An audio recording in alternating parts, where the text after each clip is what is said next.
दें कि अरुण योगीराज का बयान सामने आया है। रिपब्लिक भारत से उन्होंने बातचीत की है और ये कहा है कि मुझे नहीं पता कि आखिर मुझे वीजा क्यों नहीं दिया गया है। उन्होंने कहा कि मैंने सारे कागजात जो है जमा कर दिए थे, लेकिन इसके बावजूद भी मुझे वीजा नहीं दिया गया। इसके पीछे की क्या वजह है ये मुझे नहीं पता है। आपको बता दें कि अमेरिकी सरकार ने वीजा देने से मना कर दिया है और इसके बाद से ही अरुण योगीराज एक बार फिर से चर्चाओं में आ चुके हैं। आपको याद होगा अरुण योगीराज जिन्होंने रामलला की मूर्ति बनाई थी, प्रसिद्ध कलाकार हैं, मूर्तिकार है और वीजा देने से मना करने पर जो है उनका ये बयान सामने आया है।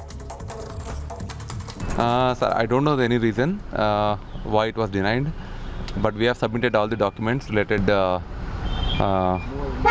to visa.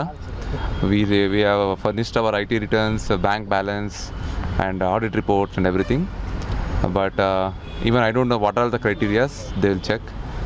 But ultimately, even I don't know the reason why it was denied. But it's okay. It's something, you know. Denied. I think I will attend the function next year maybe. I don't know about them. You know, they must have some rules and regulations for issuing the visa. Even I am not aware of that. But what are the documents required for that? I have taken it with me, and we have followed all the rules and regulations. But still it was denied. I don't know the reason. I don't know. Even I think central government can't do anything. I don't know that. But just I gave this information that this is what happened with me, and even I am waiting for that. What will happen? Nothing like that. तो अभी जिस तरह के हालात बने हैं उसमें उनको वीजा डिनाई किया गया है, क्या वजह है इसको लेकर अभी और जानकारी का इंतजार है। लेकिन महिमा हमारे साथ जुड़ गई हैं। महिमा, जिस तरह के ये मूर्तिकार हैं ये पूरे विश्व में प्रख्यात है और रामलला की मूर्ति बनाने के बाद तो हर कोई इनके नाम को लेकर या इनको लेकर बहुत उत्साहित रहता है। ऐसे में एक कार्यक्रम में शिरकत करने जा रहे थे, क्या वजह हो सकती है? कुछ जानकारी मिल पाई है वीजा डिनाई करने की? जी बिल्कुल, देखिए इस साल की शुरुआत में ही अरुण योगीराज काफी ज्यादा चर्चाओं में आए थे। प्रभु श्री राम की जो मूर्ति बनी थी वो काफी ज्यादा खूबसूरत थी और इसी को लेकर के उनकी काफी ज्यादा तारीफ भी हुई थी। लेकिन सबसे बड़ी बात कि 12वीं अक्का वर्ल्ड कन्नड़ कॉन्फ्रेंस थी, उसमें जाने वाले थे। साल में देखिए 2 बार इसका आयोजन किया जाता है, अमेरिका में इसका आयोजन किया जाता है ताकि अलग अलग जो देश के लोग हैं, दुनिया भर के जो लोग हैं, समुदाय सारे के सारे लोग एक साथ इकट्ठा हो और उसके बाद उनकी कॉन्फ्रेंस यहाँ पर होती है। और इसी कॉन्फ्रेंस में अक्का वर्ल्ड कन्नड़ कॉन्फ्रेंस में ही वो जाने के लिए तैयारी कर रहे थे और तैयारियां उनकी पूरी हो भी चुकी थी। अच्छा, उनको वीजा नहीं मिला, इसकी जानकारी उन्होंने रिपब्लिक भारत पर भी दी। और हालांकि इससे पहले देखिए उनकी जो बीवी है विजेता, उनकी पत्नी भी जा चुकी है अमेरिका और उनकी तरफ से इस बार वीजा जब किया गया था उसके बाद हम लगातार देख रहे हैं कि उनका जो वीजा है कैंसिल किया गया, उनको वीजा नहीं मिला है, सबसे बड़ी बात। और इसको लेकर के वो नाराजगी जाहिर करते हुए नजर आ रहे हैं। लेकिन हालांकि अभी तक अमेरिका की तरफ से साफ नहीं बताया गया कि कारण क्या है, जानकारी क्या वजह है, इसको लेकर और जानकारी मिलेगी। लेकिन फिलहाल ये जो खबर सामने आई हमने दर्शकों के सामने रखी। बहुत शुक्रिया महिमा जुड़ने के लिए और जानकारियां देने के लिए। आगे बढ़ते बात अब कोलकाता की करेंगे, जहां आपको बताएं कि ट्रेनी डॉक्टर की हत्या और रेप मामले में लगातार लोगों का गुस्सा देखने को मिल रहा है और भारतीय जनता पार्टी भी अब प्रदर्शन कर इस पूरे मामले में न्याय की मांग कर रही है। ये बड़ी खबर हम आपको बता रहे हैं। जिस तरह के हालात बने हुए हैं, जिस हालातों में ट्रेनी डॉक्टर की हत्या की जाती, पहले दुष्कर्म और फिर हत्या, उसको लेकर जो डॉक्टर्स है वो तो लगातार प्रदर्शन कर ही रहे हैं। अब बीजेपी के प्रदर्शन की भी तस्वीरें सामने आ गई हैं क्योंकि कई अनसुलझे सवाल हैं जिनका जवाब तलाशने की कोशिश की जा रही है। अभी भी ये भी समझने की कोशिश की जा रही है कि आखिर जिस रूप में इस घटना को अंजाम दिया गया उसे सील क्यों नहीं किया गया, क्यों पुलिस को अपना बयान बदलना पड़ा, क्यों प्रिंसिपल अचानक छोड़कर चले जाते हैं और उनसे भी पूछताछ नहीं होती है, क्या एक ही आरोपी है या कई आरोपी हैं? ये तमाम सवाल हैं जिनका जवाब मिलना बाकी। अब सीबीआई जांच कर रही है तो ऐसे में उम्मीद जरूर जगी है, लेकिन बंगाल सरकार को लेकर नाराजगी दिखाई दे रही है। सीधे रुख करते हैं प्रियंका का। प्रियंका, जिस तरीके से हालात बने हुए, एक तरफ सीबीआई की जांच जो है वो आगे बढ़ी हुई, दूसरी ओर इस पूरे मामले को लेकर के बीजेपी सड़कों पे है, प्रदर्शन कर रही है, इंसाफ की मांग की जा रही है। क्या तस्वीरें, क्या जानकारी?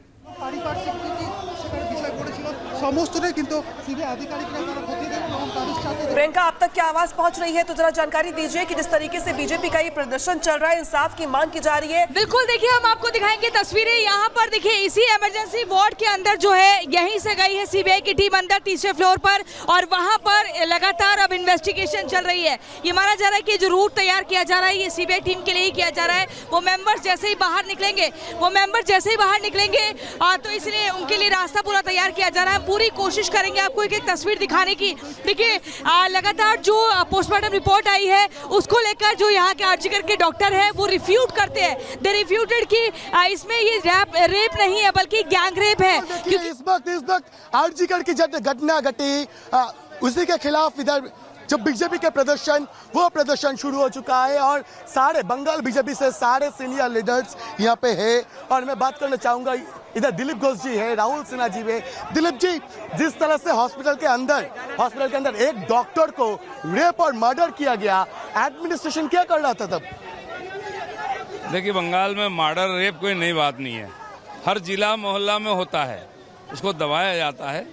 और एक डॉक्टर जिसको अपने पेरेंट्स सारा कुछ खर्चा करके डॉक्टर बनाने के बाद इस प्रकार घटना होती है और सरकार उसको दबाने का प्रयास करता है, बिना जांच किए पुलिस घोषणा करता है सुसाइड है। ममता बनर्जी खुद पुलिस मंत्री होते हुए भी निस्सहाय खड़ा होकर बोलती है, अच्छा हम देख रहे हैं सीबीआई को तो कोई काम नहीं करता है। और सीबीआई कोर्ट में उनकी जो लॉयर से भरपूर प्रयास करते कि सीबीआई ना हो। दिलीप जी, एक चीज बताइए, कल जिस तरह से सेमिनार रूम जहाँ पे ये हादसा घटी थी उसके बाहर जिस तरह से तोड़फोड़ किया गया, कोई एविडेंस टेम्पर का कोशिश कर रहा था क्या? पूरी उसको दबाने के प्रयास हो रही है। मुख्यमंत्री एक तरफ बोलती है हमको जांच चाहिए, फांसी चाहिए, और एक तरफ पूरा सबूत मिटाने के लिए प्रयास कर रहे हैं। इतनी सारी खून मर्डर हुआ है, बागचुई वाला घटना, कामदुनी वाला घटना, पोस्टमार्टम वायलेंस में लगभग 35 महिलाओं के साथ बलात्कार हुई है। एक एफआईआर नहीं होता है, उसका परिजन को डराया जाता है, तो यहाँ उनसे कोई जस्टिस नहीं मांग सकते। इसलिए सीबीआई पर भरोसा है, कुछ ना कुछ जरूर होगा। और कहीं तो ऐसा घटना हो, ऐसा कोई खड़ा किया जाए, सजा हो जिससे लोगों को भरोसा आए। बिल्कुल। और यहाँ पे काफी सारे लीडर्स है, रुद्रनील घोष है, जगन्नाथ सरकार है, जस्टिस अभिजीत गांगुली है, कौस्तुभ बागची भी है। जस्टिस गांगुली, एक चीज बताइए, इस जिस तरह से एविडेंस टैंपरिंग की कोशिश किया गया, ऐसे काफी सारे जगहों से टैंपरिंग कर दिया। ये क्या कानून के खिलाफ नहीं? Definitely, that is why I demand from CBI to custodial interrogation of this chief minister Mamata Banerjee को जांच के अंदर लाया। Yes, custodial interrogation. She is the leader of this destruction of evidence. और कौस्तुभ बागची भी है जिसने कलकत्ता हाईकोर्ट में पीआई भी फाइल की है। कौस्तुभ जी, जिस तरह से एविडेंस टेम्परिंग की जो एलिगेशन सामने आ रहा है, इसके आगे क्या हो सकता है कार्रवाई? देखिए, एविडेंस तो बहुत सारा वाइप्ड आउट हो गया है, लेकिन अभी भी जो कुछ भी बचा कुचा है उसको लेके सीबीआई को इम्पार्शियल इन्वेस्टिगेशन करना चाहिए। और ये सब लोग जो एविडेंस टैंपर किया है वो राज्य के जो सभी प्रभावशाली जो नेतागण हैं, जो हेल्थ डिपार्टमेंट से जो लगा हुआ जो सब लोग हैं, और वो हॉस्पिटल अथॉरिटी, पुलिस अथॉरिटी का, including commissioner Vineet Goyal, doctor SP Das, ये सभी को लेके, और संदीप घोष, ये सभी को कस्टोडियल इंटरोगेशन में लेके इन सभी को इंटरोगेशन करना होगा। बिल्कुल। और संदीप घोष जो कि प्रिंसिपल थे, उसके खिलाफ भी एलिगेशंस आ रहे हैं। रुद्रनील घोष जी, क्यों इतने सारे एलिगेशंस पर गवर्नमेंट क्या कर रहा है? देखिए, हम सब लोगों को ये मालूम है कि जिस दिन ये हादसा हुई उस दिन सुबह पुलिस ने उनका फैमिली और मीडिया को ये इत्तला कर दिया। ये वुंडेड बॉडी देखने के बाद भी जो कोई बच्चा भी बोल सकता है कि ये कोई खुदकुशी है नहीं, ये सरासर कत्ल है। ये देखने के बाद भी पुलिस ने ऐलान ये कर दिया कि ये आत्महत्या है, सुसाइड है। पुलिस क्या छुपाना चाह रहे थे? सच छुपाना चाहता है जो ममता बनर्जी, वो सच छुपा के 2021 में सत्ता पर बाल बच गई। ठीक है, 2024 में भी उन्होंने टेम्पर किया इलेक्शन, पुलिस को दलदस बना दिया, पुलिस का रिवॉल्वर तृणमूल के क्रिमिनल के हाथ पे घूमता है। एविडेंस टेम्परिंग के तृणमूल के खून में है एकदम। अगर वो टेम्पर नहीं करते कुछ तो 2021 में उसका विदाई हो चुका होता। जस्ट चोरी के बलबूते पे क्रिमिनल को जो मुख्यमंत्री वीर बोलते हैं, अब सुने हैं हक्का इंडिया में कोई भी स्टेट के मुख्यमंत्री जो क्रिमिनल्स होते हैं, अनुब्रत मंडल, शेख शाहजहां, शौकत मोल्ला, जामिरुल मोल्ला, ये जो जेसीबी बोलते हैं, ये सब लोगों को वीर